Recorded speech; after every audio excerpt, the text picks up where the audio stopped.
Hello everyone, my name is John Paul, DayTradeToWin.com. Today is April 22nd, 2020. I'm showing you the Trade Scalper.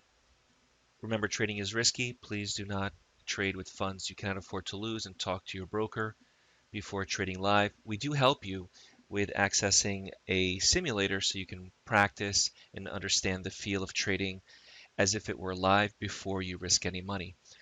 Today there was a trade here that I took on the Trade Scalper.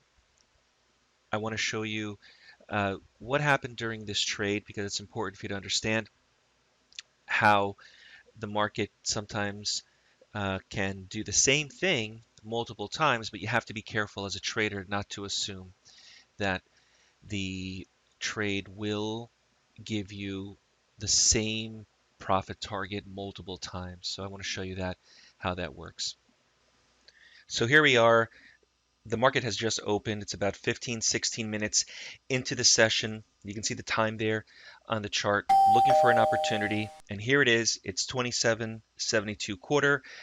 I'm taking my sweet time to enter the trade, 27.72 quarter, and I can see that the market is beginning to run away from me. And now I'm considering whether or not I Order want to take submitted. this trade, because as you can see, maybe I missed it. And it happens, right? Trades occur and sometimes we miss it.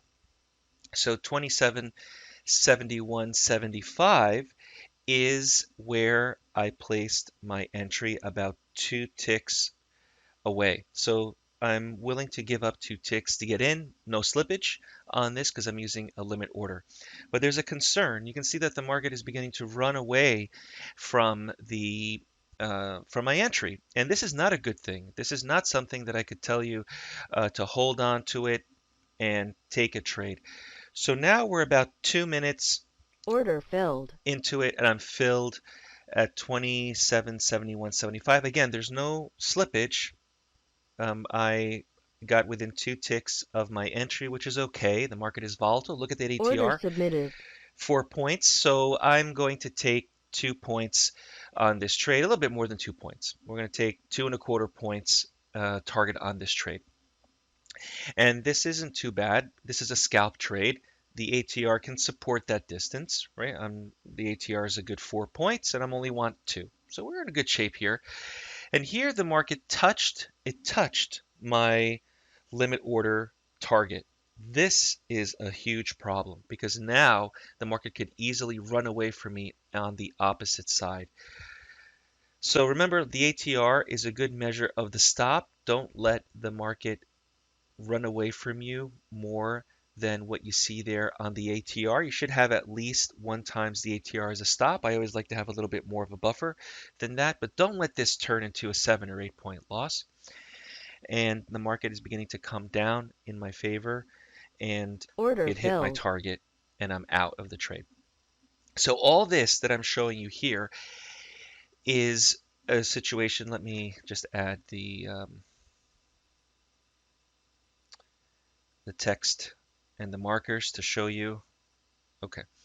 So all this that I'm showing you here based on what occurred is a problem for traders. The first thing that you shouldn't do is you should not let this market run away from you. The second thing you should do is as soon as it hits your target, make that decision. Should I hold it, or should I just get out at break even, or should I hold it for another minute or two if it happens to come down and test those lows where the market has just traded? These are things as a trader you have to consider every time you enter into the trade. Don't let it slip away from you, especially if it hit your target, or if you missed the trade, you missed it.